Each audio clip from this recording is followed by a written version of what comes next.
Good morning, good afternoon, good evening, across the country, around the world. Welcome back to the Kerbal Space Program. I'm once again up here flying my little space plane, which I have now dubbed the Harrington. Because I'm, coming in really fast to the space station. I think I got the RCS situation figured out, just got a bunch of the regular things lobbed around and hopefully a useful configuration. This episode isn't really going to be much progress in the game, per se. But I do want to go and... Sorry, hold on.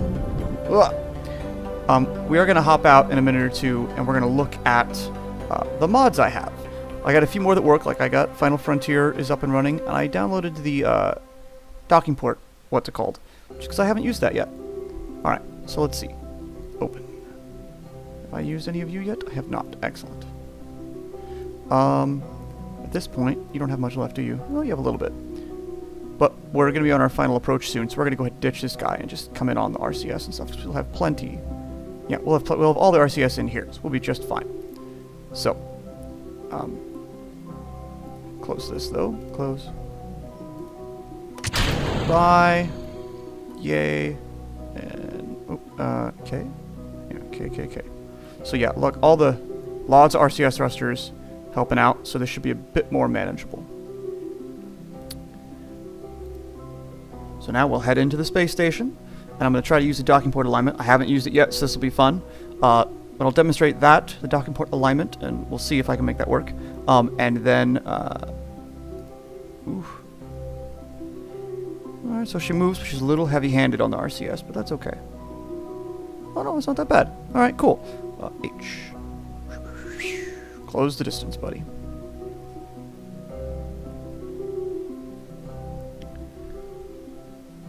Cool.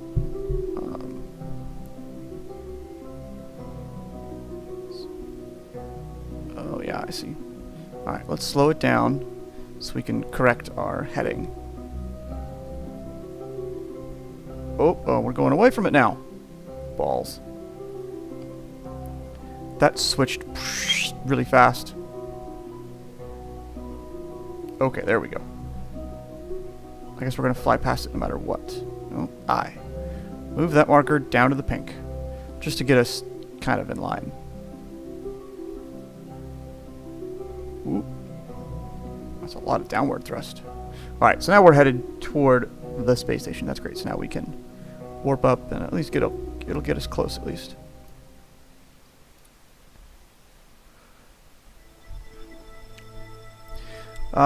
I've actually got most of the mods that I like up and running on the game. The only one I'm really missing is Science Alert. Oh yeah, I found a Kerbal alarm clock. It's a preemptive release? It's not the final release, but it's 3.6. It's not on, or at least it wasn't on CurseForge. It was on, I forget where it was, but I found it. So I'm using that now, and it's great because it's there, it works, and we got things going again. We got a Moho window coming up. I'll do that. That'll probably the next episode. Launch something to Moho with a ridiculous overkill of Delta V to make sure that we can get there. Yeah. But like I said, for this one, I'm going to try the docking port alignment, but not yet because we're not there yet. Come on, buddy. Get in there. I do enjoy this ship, though. I want to keep trying to fly this ship a bit more here and there because I want to try... I really want to try getting better at landing a space plane on the KSC runway. That's kind of a personal goal, is to eventually do that and do that well. So slow it down. Slow it down. Alright, so let's target... Let's go for that guy. Set as target. Cool. And toggle and control from there. Alright, and so... Yeah, we got the RCS and the what's it called? SAS. Now they oriented that way. And now is the time, I think, to use the docking port alignment. Why are you using so... Oh, because you're... Stop it. Because you're that. Wow, that's a big thing. It needs to be... I think it needs to be scaled down just a little bit. So that's... Oh, I see. Okay. So that gives you the docking port orientation, which is nice.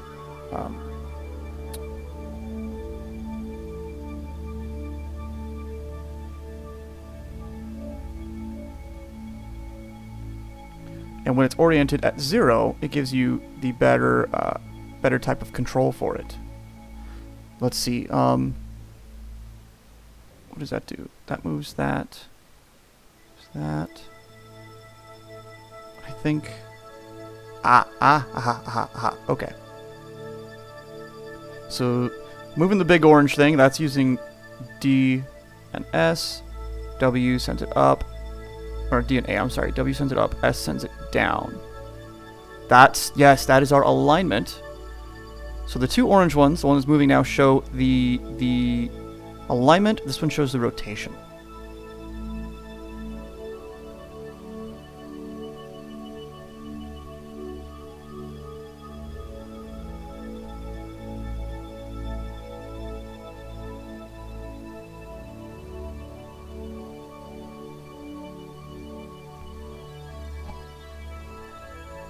Alright.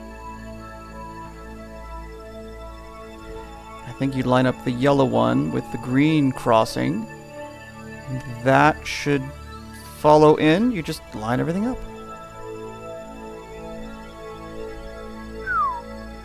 Well, that makes life a bit easier to know that you have these guides. I mean, yeah, you can do it here and watch, but that can get a little bit tedious. It can get quite hard at times.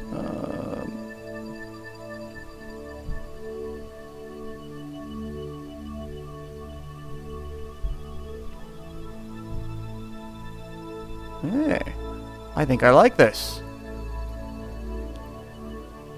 I know it's one that's been out there for a while. I've seen Scott Manley use it. I think I've seen Quill 18 use it as well.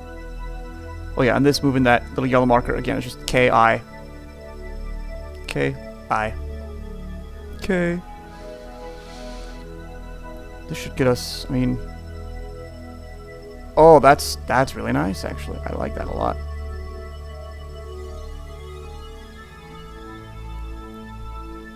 How's our monopropellant doing? Oh, yeah! Still tons of monopropellant.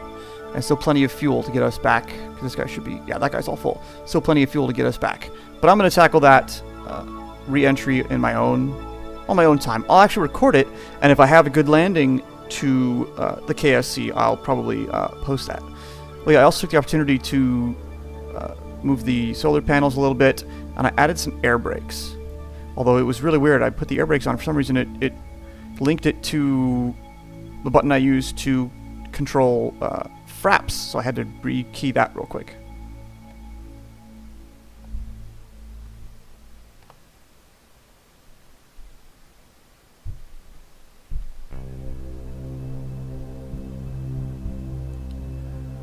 Alright, now we just, I think we just coast in.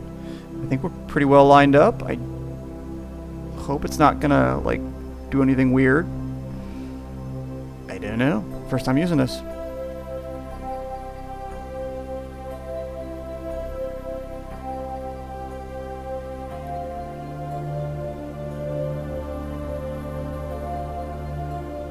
Yeah, I think we've centered everything up pretty nicely. We're just gonna drift right up to the port. I'm just worried that these green marks are going to keep drifting, and I'm not sure why.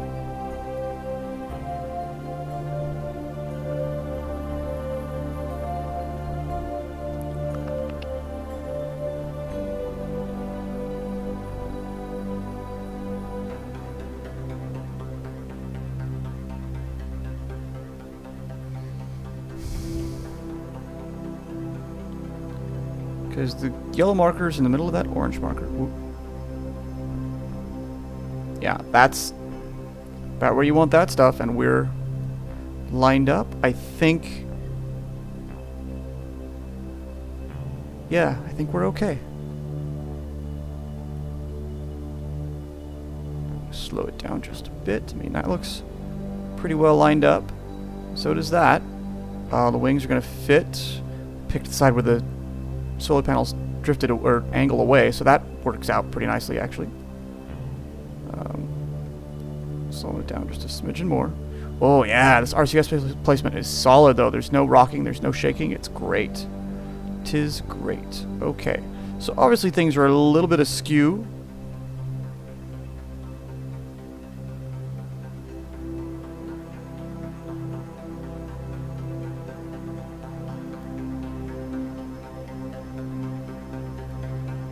But I think we'll come into it just fine. Magnets. Boom. Docked. And the camera goes crazy.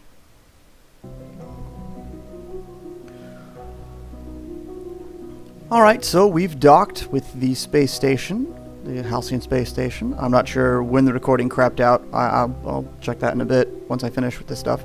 But, yeah, I've seen it before where you dock and then the camera just pans away. It doesn't pan to like the center. It doesn't recenter. It just kind of does a weird thing.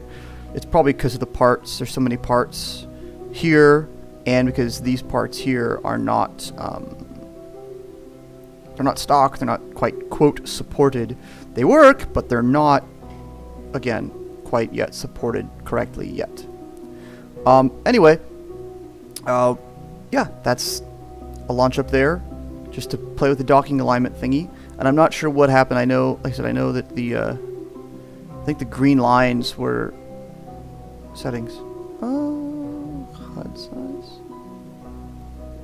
Ah, there it is. So you can scale it down a bit. I mean, you could go crazy, but I think probably about there is probably good. Okay, that's great. Go away.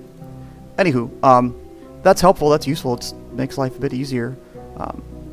I kind of like the way that oriented everything too. It looks like it's supposed to be there. Yeah, like I said, I'm not sure what the green lines are exactly for. Orange marker is orientation. The yellow marker is our vector. The green marker is, well, I guess if we're actually lined up on it or not. Okay, so I guess I could control that a bit. Okay. Do you have science? You have science! Transmit that science, buddy. And like I said, I kind of missed the thing up here where you could see how much is where, because that was fun. Ooh, it's going to take a while. But now we have that contract activated down at the Space Center to where all the science turns into money. So we'll see this, because, yeah, I've researched everything. Oh, go away. Shoot. Ooh, it's going to take a while. Anywho, in just a moment, we're going to hop out, and I'll gonna do some talking about the mods I have, the one or two that are still in there that aren't updated yet, and what's going on. So this won't be that long an episode, just what you saw here, and then a few minutes talking about the mods I run. Come on, come on, come on. Well, this up here should come up saying transmission complete. Science, nope, money. I actually went from like 9 million to 11 million just from the science stuff around. Yeah, 14,000. Nice. And you're still sciencing, right? 7 a day. That's great. Data. Cool. You don't? No, it's not worth it. I could look for science, but why? Anywho. Yeah. Be with you in a second on another screen. Looking at the mods I run. Alright, so we're here to look at the mods that I use here on the Kerbal Space program. This is just a screenshot, so sorry there's no interactive mouse. It's just me talking. We'll go down the list as quick as we can. So, yeah. First one, the 00 USI Tools. That's part of the Universal Storage program, I believe. It hasn't been updated yet, hence the 212 there. Community Resource Pack, that's for the expanded resources like Carbonite and stuff. I don't actually use that, but it's there. I think you need it for part of other things like Universal Storage. Contract Configurer, that's so you can configure other contracts like the DMagic contracts and the Tourism Plus contracts. What do we got? Contract Packs, that's, again, where you store those parts for, what's it called? For DMagic contracts and other contracts. Contract Parser and Progress Parser, it's further down. Those are used to... it's to calculate rewards, I believe, and keep track of contracts that aren't stock. It's part of all the contracty stuff. D-Magic Orbital Science, that's for all the D-Magic parts, like the magnetometer, RPWS, the solar thing, all those kinds of things. They're really cool, really useful. D-Magic Utilities, that is for Capcom, which I haven't gotten to work quite correctly quite yet. Environmental visual enhancements, as well as second to last folder on their stock visual enhancements. Those two give you the clouds, give you the cityscapes, give you the night lights, give you the city lights at night. All those cool things. I really enjoy that because playing the game when it's kind of stock without the clouds, the planet looks boring and kind of unrealistic. I really like having the clouds. Next down, Kerbal Alarm Clock. We just saw that. That is to give you, the alarms for here. Here's a transfer window. Here's a sphere of influence. Here's all those things. That's one of the more useful things that I have. I love using that. If I didn't have that, if I didn't find that update to that recently, I would have had to switch the whole way I play the game to a different method. Excuse me. I would have had to focus. Okay, let's just do Duna stuff. Rotate the map around or the time around till you got that Duna encounter. But now with the alarm clock, I can jump back and forth a bit. Below that, Kerbal Joint Reinforcement. That helps to spread the weight out for things when a ship initially, quote, appears on the launch platform, it kind of gets squished together. This way it puts it there, and then it slowly builds up the gravity, builds up the physical effects. And that also works in space too. It'll redo the joints every time you dewarp. Custom Kerbals, that's to make your own Kerbals. You can name them, you can give them attributes. Well, you can give them the kind of the attributes, scientist, pilot, engineer, whether they're how much of a badass, how much courage, how much stupidity they have, things like that, and you can give them names. I'm actually going to do a few more custom Kerbals soon so that I can send a few more to Duna and other places soon. MechJeb 2, you've seen me use MechJeb. That's a great thing for all the utility stuff, maneuver planner, all the things. MechJeb's great. Navy Fish. I forgot what exactly that is. Let me see something real quick. Navy Fish. Oh, that's the docking port alignment. Yes, Navy Fish is for the docking port alignment. That is how you get that. Yeah. Near future props. That, I believe, is part of the stock parts expansion. That's why it's also out of date. Those are one of the few ones I'm waiting to see updated. They work. You can see the station. It still works, but it's not quite correct yet. It's not done yet. Nereid. That is for Final Frontier. That's one where you get all the ribbons and awards for the guys. And that one I just found the update for that. It just dropped. Oh, hey, today. That's cool. Planet Shine, that's part of Eve and the visual enhancements. It's a separate thing, but they work together. But that's to increase the ambient light when you're on the dark side of a planet. Progress Parser, like I said, that's part of the contract stuff. Science Alert, it's still there. It's still outdated, but I want to keep it there just so I don't forget about it. That's how you automate all the science. Squad, that's their stuff. That's stock stuff.